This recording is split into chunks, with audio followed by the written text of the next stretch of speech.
De Queen's Own Rifles of Canada waren 8 mei te gast bij de Canadese erebegraafplaats te Groesbeek. Welcome to all of you to the Groesbeek Canadian War Cemetery. They fought here, they rest here, we will remember them.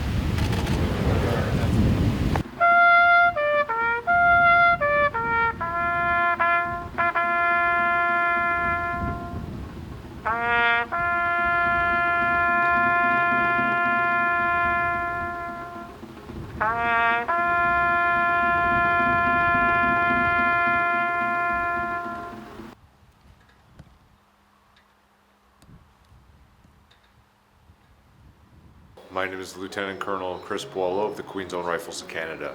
The reason why we're here today is to celebrate and acknowledge the immense sacrifice of Canadian soldiers during the Second World War and the liberation of the Netherlands.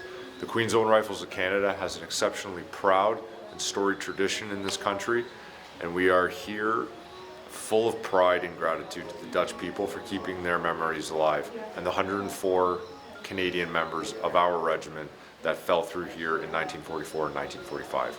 For all of the volunteers and everyone that's working hard to keep their existence, their names, and their faces forward in front of people, thank you very much.